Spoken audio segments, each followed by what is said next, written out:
All right, we might kick off everyone then, if that's cool. Thank you all for joining us. I'm sure there'll be people who will filter in over the next few minutes to tune in. We're here. I've got Lindsay and Spiros with us as the panelists. I'm going to be sitting in the background, chatting with you all in the chat boxes and the Q&A in that area. So I'm going to hand it over to Lindsay and Spiros, who are just going to talk us through kind of where we're at, what we've been doing, and the current environment that we're all operating within at the moment. So I'll hand it over now. Spiros, I'll let you go first, if that's okay. Thank you. Look, firstly, on behalf of SPASA Australia, we'd like to say that we understand this is a difficult and frustrating and concerning time for industry. I can assure you our entire team is trying to keep business open, as we believe the pool and spa small businesses are an essential service. We are working around the clock. Some of the things we have done in the lead up to today, last week we had meetings in Canberra talking to high-level official policy advisors to government insofar as trying to articulate to them the importance of keeping swimming pools and spas sanitised and clean and protecting the community. So some of the items we jotted to them were contractors' ability to safety complete pools under construction. We all know that pools left unconstructed pose a risk, not just from cave-in and structural issues, but also from a safety issue. We raised the matter that proper maintenance of swimming pool water can be complex and it's got to be controlled. We also talked about the risk of infection from a number of microorganisms, and the most effective way to do that is to actually to prevent contamination is prevention.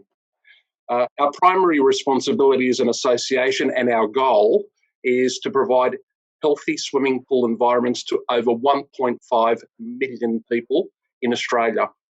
We emphasised the way to do this is to manage the essential to public health. That is, we don't want to swap one virus for the other. We want to maintain and protect public health.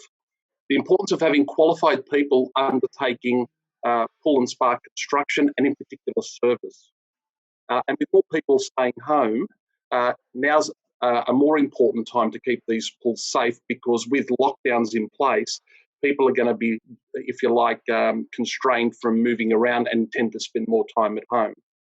Those meetings with government were positive and are filtering through the various ministers and premiers.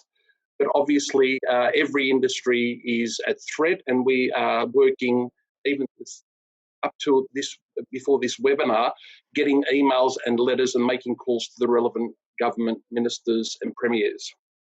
I thought I'd give you a snapshot of where we are in Australia at the moment. As of 12 o'clock last night, aquatic centres now are officially closed. That's right across Australia.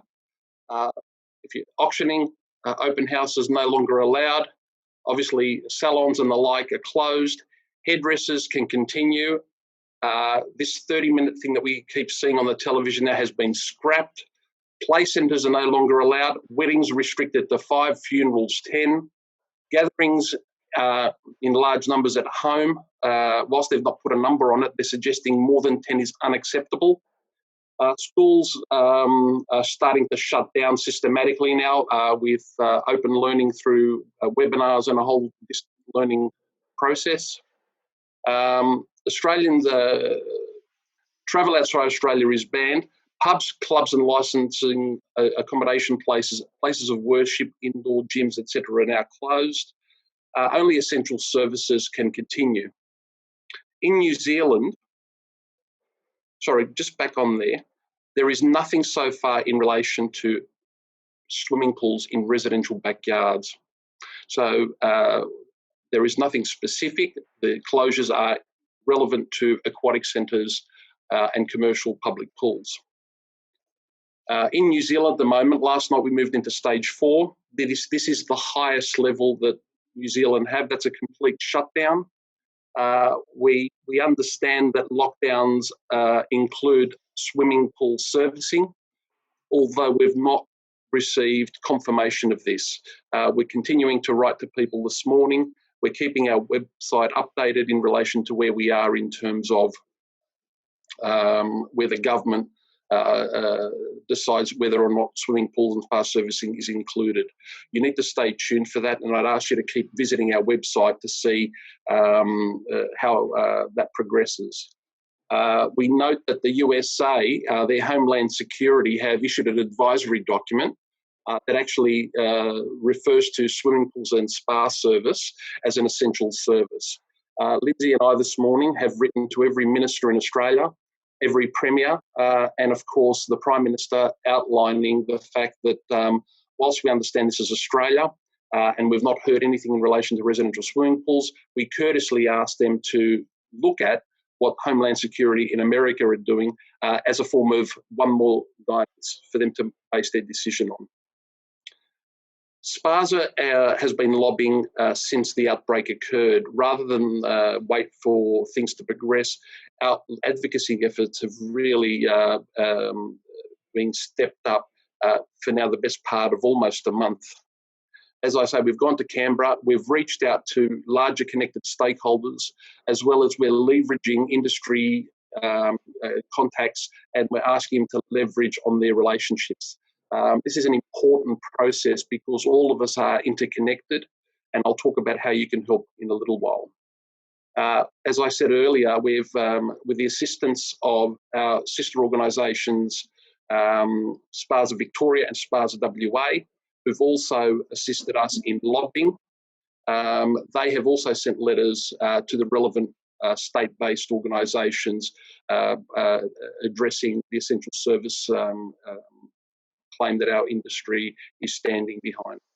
This SPASA has consistent messaging going out to industry and social media every day. You'll notice that you don't. We're trying to keep that as often as possible, but we also recognise that all of you are being bombarded with both credible and non-credible data. We ask you, if you're not sure, please call us, go to our website, stick to our communications, because there's a lot of phishing going on in the industry at the moment, and a lot of scam artists that are sending out misinformation and information that's just not credible. I'd like to actually say what our representations to government actually entailed. We actually highlighted that without proper pool and spa sanitation, various pathogens can grow, E. coli, Cryptosporidium, Giardia. It also creates a breeding ground.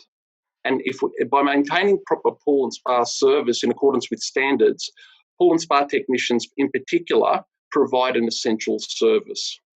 And they actually prevent infectious diseases and a whole range of other issues that pool water is exposed to if not properly maintained.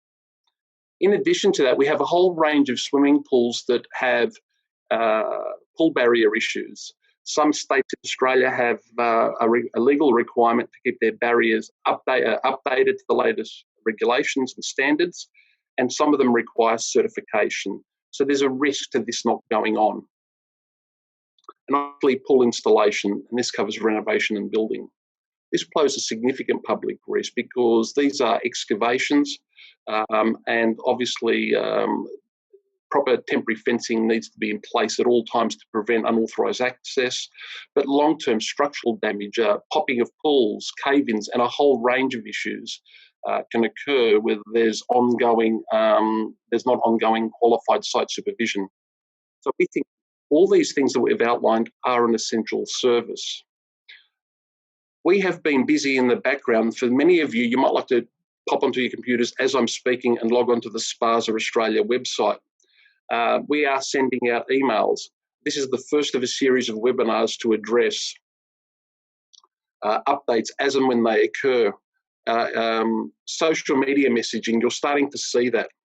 We've developed some tools on our website, so where to go for stimulus, where to go to fact sheets, and other credible forms of information. We've also developed posters, social media images and videos for you to utilise. The posters, please print them out, put them in your shops. Be proud and stand up that we operate responsibly and ethically, and we are adhering to the distancing and social distancing requirements that are being placed on us at the moment. And I think we need to stand proud. We come to the point where this is where we're going to ask you for help. we encourage all of you who've actually received our newsletters to use the advocacy letter we provided you to contact your local members. It is important that our messages is at the forefront of decision makers' minds. When SPASA posts something on social media, please like and share it. It is important for us as a community, as I said earlier, stand proud and actually practice what we preach.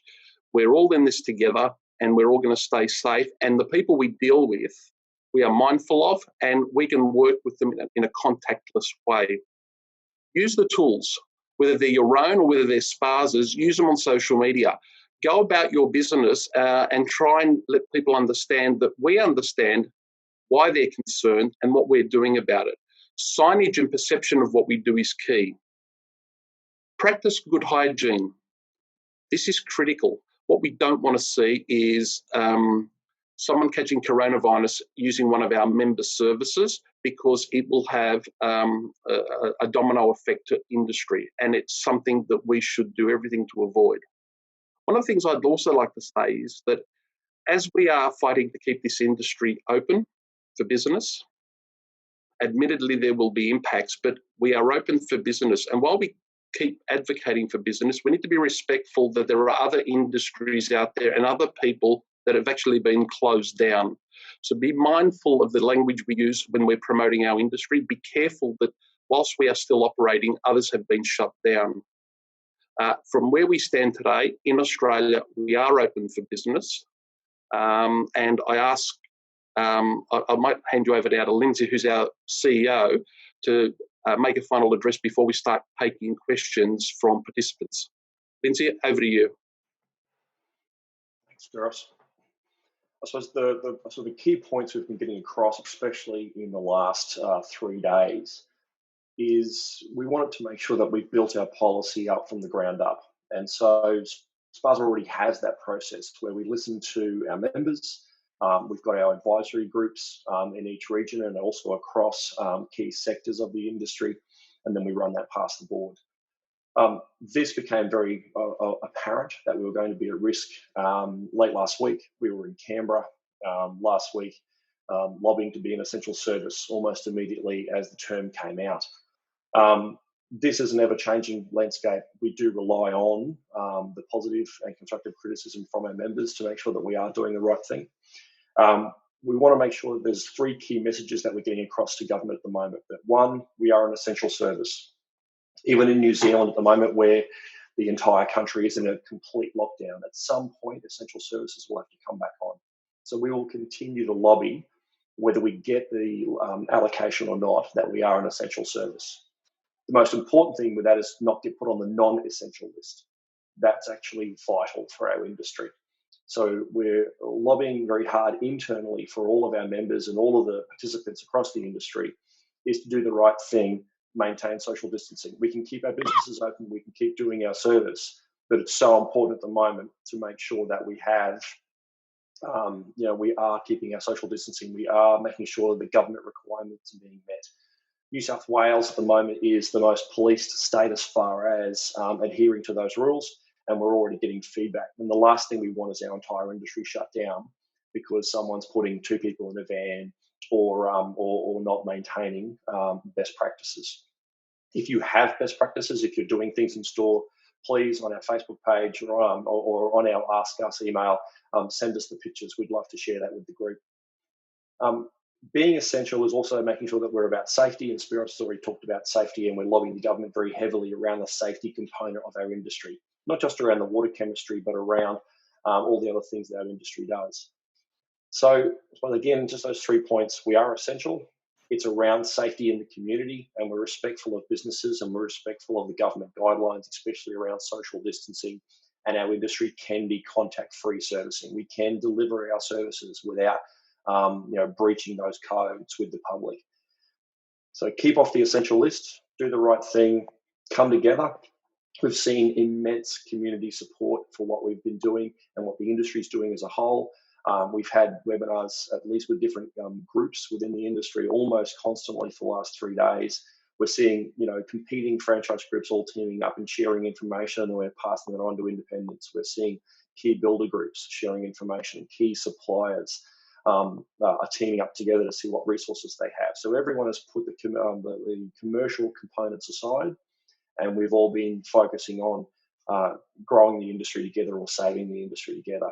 And again, around that happier and healthier community, our job is to make sure those backyards, more important than ever with so much self-isolation, is to make sure those backyards are safe. So really, that's our message. And please keep the information coming and the tips and tricks coming through to us, because we will then pass them on our website out to the entire industry. Luke, do we have any specific questions through the chat room? I haven't had anything come through as yet. I suppose that's all the information that we've got to pass on at this point in time. Keep your eyes peeled, everyone, for the continuous emails that we'll be sending out. Spiros touched on our social media stuff that we'll be sending out for you guys to post individually with a bit of a caption there, which should keep the message flowing pretty quickly. And an email will come through to members later today, kind of outlining what that looks like. I'll leave it for a couple of minutes. There is a Q&A function through this webinar, and there's also the chat box down the bottom right. So I'm kind of going to hand it over to all you attendees. Thank you for joining us. I'm going to hand it over to you guys now to ask those questions. If you want to talk on the microphone, I think there's a function to raise your hand. So just do that, and I have the ability to allow you guys to talk through it or type it down the bottom. So questions coming through. I'll start with this question around the clarification re new pool builds. Are they able to commence? At this point in time, construction in Australia is still considered an essential service. That continues for the time being. It's a major economic factor in their decision making, but they also recognise the danger of leaving construction unattended. There are ongoing and massive implications. For the time being, construction is open for business, but again, I have to stress, toolbox talks every morning without fail. PPE in terms of equipment, sanitisation, you need to do everything possible with your teams because let's not forget that if you're exposed as an owner of a business, if in fact you don't heed the advice of the health authorities and you allow people, as Lindsay said, to travel together in a car or not practice social distancing or have proper hygiene available to them on a construction site, including toilet amenities and the like. So we're open for business, but that doesn't mean it doesn't come with some, some issues that we need to navigate around. Thank you, Spiros. You go, Lindsay. I'll jump in on Leanne's question around hotels and body corporates. The short answer is anything that's public pools, as far as the government's concerned, is shut down because it's all about social distancing. So if this is a pool where it's only got a family attached to it, there's no problems with that. But the moment we have multiple people, the government's going to take a dim view of it. And so for all intents and purposes, I know we have a lot of variables in our industry, but the way the industry looks at pools as far as commercial is concerned, anything where people are paying to go to a pool and you can have multiple people there, it's best to shut those down. We've got a message here from, I think it's Andrew. We need to advocate for spas to be able to be delivered for health and wellbeing reasons. Andrew, let me say that I think in the first instance, we're advocating for pool and spa businesses. We don't need, at this point in time, to unpack what that entirely means in terms of there are a whole range of issues associated with breaking down everything of what we do. We're better off focusing at this point in time on pool and spa businesses, because if we can get into backyards, then it really leaves the door open rather than us talking about one specific aspect. Construction is open for business. Currently at the moment, in Australia anyway, pool and spa service techs and our industry can continue to operate. I understand in New Zealand it's lockdown at the moment, and Lindsay and I are still seeking clarification, and we've sent emails as early as this morning. as late as this morning. But we will be back to you because we consider delivering spas to a property for health and benefit reasons to be part of a pool and spa business. So I hope that answers your question. Just a good principle of Luke, but just a good principle of how SPASA Australia's always operated, where we don't differentiate between whether it's a service person, retail, spa, pool, construction, fiberglass, concrete. Our job is to lobby for every one of our members, whether they're certifying a pool, an engineer, or whether they're a one man in a van. So we've been lobbying hard to go across the whole range, and you'll see that in our letters that we've been quite broad. The whole intent is to get, should the government try and reduce it down and find an avenue, then we can find specific things to make sure the businesses keep going and we address any particular concerns. But at this stage, our role on your behalf is to keep the entire industry going. While I've got the floor, Luke, there's a couple of questions there on, I think from Troy, on a consolidated list. Yes, we can put that together today and post that on our website for a consolidated list of members. Government authorities to reach out for and post your own letters, email your own letters out to the government and to keep our message going on. And you can see those templates on our website that you can use. Beautiful. I'll take it back too, because there's a lot coming through the chat box. Sorry, Spiros, hang on a second, but I've got a Q&A section as well. So I might move through a couple of those questions. I'll read them out if you guys can answer them. Adam Lloyd has asked, we mentioned a separation in service vans with one staff member. Is this enforceable and does it apply to delivery vehicles? So in New South Wales, we've already seen laws come into place where people can be fined a minimum of $1,000 and I think it's $5,000 for businesses. It is enforceable. It is enforceable. It's in place as we speak. And we believe that other states will follow.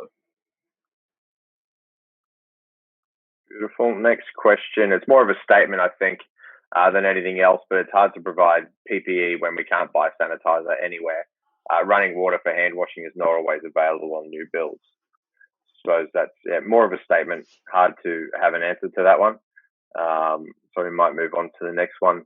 I've got it from Paul Simons. So with commercial pools being shut down, are service techs able to attend these to ensure they are maintained and sanitized, or are they completely shut down?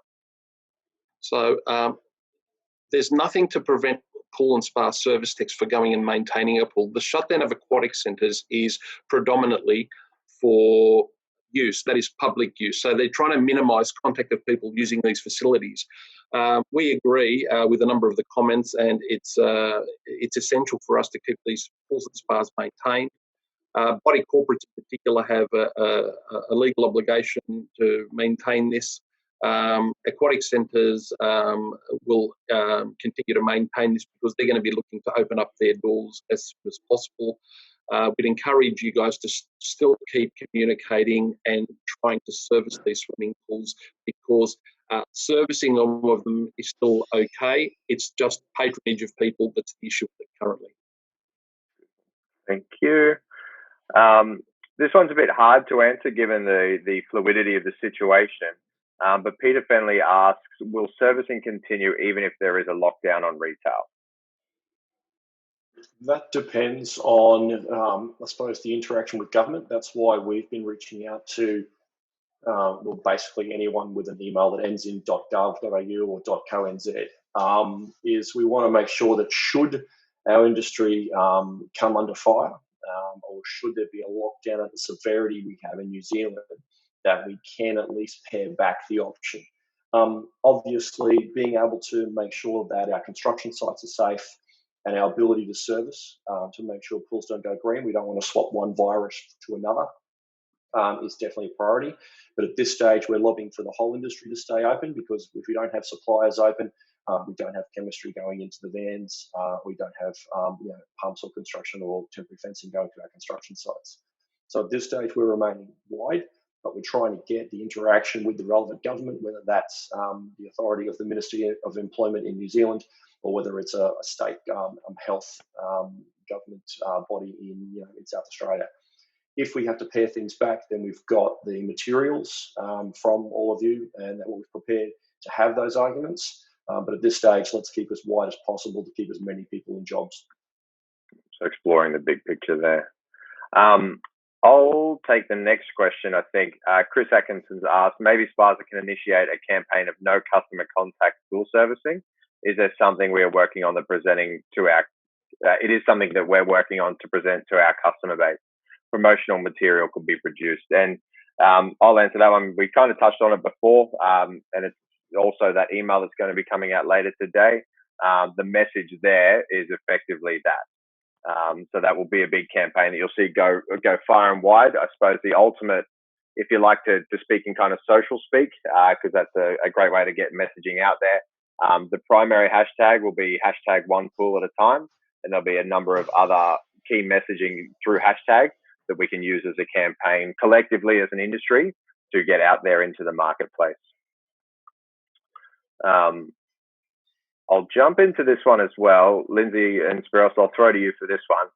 But Peter Fenley's also asked, have we a percentage of chlorine to water to use for sanitizing purposes on surfaces? Sorry, could you repeat that? Yeah, I'll try and repeat it. The question is written, says, have we got a percentage of chlorine to water to use for sanitizing purposes on surfaces? Yep. So your average bleach is a 1% solution.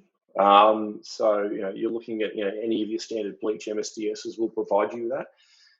Let's be really clear though that although we've got every alcohol manufacturer at the moment utilising the spirit offset to create hand sanitizer, our industry is still regulated, and our chlorine is designated for pools. We can't be recommending for consumers to be using chlorine as a sanitizer. We all know that you can use, benzalkonium chloride. A lot of the popular algicides is a great sanitizer as well. But again, these are all designed and manufactured for the use in pools. We can't be, seen as going cowboyish and selling stuff on. In reality, yes, straight sodium hypochlorite at a 1% solution is the equivalent to bleach, which will kill anything. But again, just be really careful about what you put in writing and what you state. So in practical terms, absolutely. From a regulatory point, if it's not on the label, it doesn't exist. Beautiful. Guys, keep those questions coming. That's kind of all the questions that I have in the Q&A part that have come through. So feel free to shoot a couple of them through quickly.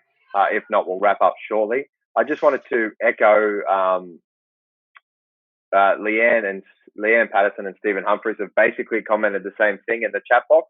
Spiros, Lindsay and I and the rest of the SPASA team will take it on to effectively put something together that we can throw out to the body corps, the importance of keeping them maintained while they're shut down to alleviate any misinformation and confusion. We'll try and produce something like that as quickly as we possibly can. Anyone else? Just a couple more minutes. I'll let it sit idle for before we end this. Thanks, Stephen. We will keep these webinars coming. Sleep is overrated. Hey, these guys look good for having no sleep. We understand.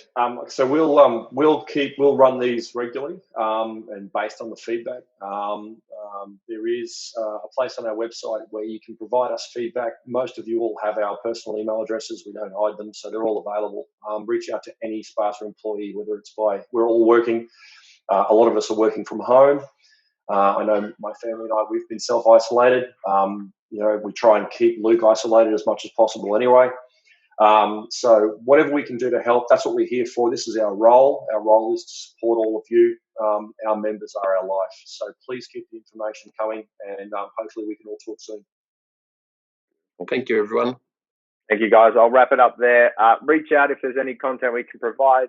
We are here to help and support you, and we appreciate. No, Stephen, I haven't had a test for COVID-19, though you may see me ending up more like Lindsay's beard by the time they've kept me in isolation. I appreciate the humour. Well played. Thank you, guys. Have a wonderful day, and we'll all be together again soon. And yes, John, the last question quickly. There will be a recording of this available. Thanks, guys. Bye. Thanks.